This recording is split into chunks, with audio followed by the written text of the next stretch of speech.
일본을 조롱하고 도발하는 북한, 트럼프와 극적인 합의 가능성이 있고 한국의 핵무장 가능성이 커지고 있습니다. 아베 총리는 틈날 때마다 북일 정상회담이나 평양 방문에 의욕을 보이는 정성을 보입니다만 북한은 북일 정상회담이나 평양 방문에 대해 부정적 견해를 밝히며 가능성을 일축하고 있습니다. 방사포와 미사일도 구분할 줄 모르는 지적장애인, 정말 보기 드문 기형아라는 개욕을 얻어먹고 처참하게 망신만 당하고도 여전히 콩과 팥도 분간 못하는 바보 노름을 계속하고 있다라고 비난을 이어가고 있습니다. 28일 아베 총리는 북한이 함경남도 연포에서 동해상으로 초대형 방사포를 발사한 데 대해 북한의 거듭되는 탄도미사일 발사는 우리나라뿐만 아니라 국제사회의 심각한 도전이라는 입장을 밝힌 바 있습니다. 이 같은 언급은 표면적으로는 일본을 겨냥한 것이지만 동시에 미국을 우회적으로 압박하려는 의도가 담긴 것으로 보입니다. 이번 담화는 연말 중단거리 미사일 발사가 있거나 연말 시한까지 미국이 태도 변화를 보이지 않을 경우 미국이 가장 우려하는 대륙간 탄도미사일 ICBM을 발사할 수 있다는 경고를 보낸 것이라는 분석이 나오고 있습니다. 북한 당국은 아베는 진짜 탄도미사일이 무엇인가를 오래지 않아 그것도 아주 가까이에서 보게 될 수도 있을 것이라면서 그때 가서는 방사포탄과 탄도미사일이 어떻게 다른 것인지 잘 대비해보고 알아둘 것을 권고한다고 했습니다. 아주 가까이에서 보게 될 수도 있을 것이라는 표현은 듣는 일본으로선 선전포고까지는 아니지만 선전포고로 악용할 수도 있는 매우 위험한 발언입니다.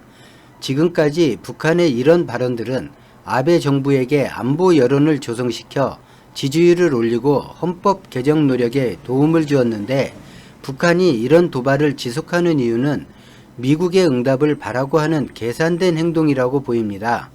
북한의 입장은 미국도 중국도 러시아도 한국도 믿기 어려울 것입니다.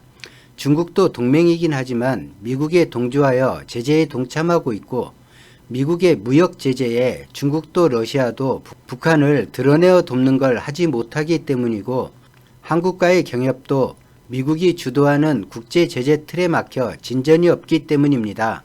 체제 존속이 제1의 목표인 북한이 핵을 100% 포기하지는 못하겠고 기존 핵은 보유한 채 추가 핵무기나 핵실험은 하지 않는 조건으로 미국의 협상 타결을 압박하고 있는 듯 보입니다. 사실 미국은 ICBM만 폐기하고 폐기를 확인할 수 있으면 미국 안보에 진전이 있다고 보아 협상 타결을 할 수도 있지만 트럼프는 트럼프대로 탄핵 정국과 여러 국가와의 분쟁을 겪고 있는 와중에 재선 일정까지 겹쳐 야당과 여론을 의식하지 않을 수 없어서 이러한 대치는 상당 기간 유지될 것으로 보입니다. 미국이 완전한 핵 폐기를 얻어낼 수 있다면 좋겠지만 쉽지 않을 것 같습니다. 만약 미국이 현재 상태의 동결을 허용하고 북한은 IAEA의 정기적인 사찰을 수용하면서 핵실험 동결에 합의한다면 올해 안에 북미 3차 정상회담도 가능할 것입니다. 또한 한국도 북한의 핵 보유를 이유로 핵무장을 주장할 근거가 생기고 중국, 일본, 러시아 모두 반대하겠지만 미국의 핵 우산 보호보다 한국의 직접 보유가 방위의 확실한 보증이 될 것입니다. 북미 간 긴장은 곧 남북 간 긴장일 수밖에 없습니다. 한국이 북미 모두에게 인질 성격의 위치에서 자유로우려면 국방력을 더 강화해서 중국이나 러시아나 일본이나 어느 나라건 쉽게 넘보지 못하게 해야겠습니다. 남에게 의지하는 나라는 아무도 두려워하지 않습니다. 오늘 영상은 여기까지입니다. 고맙습니다.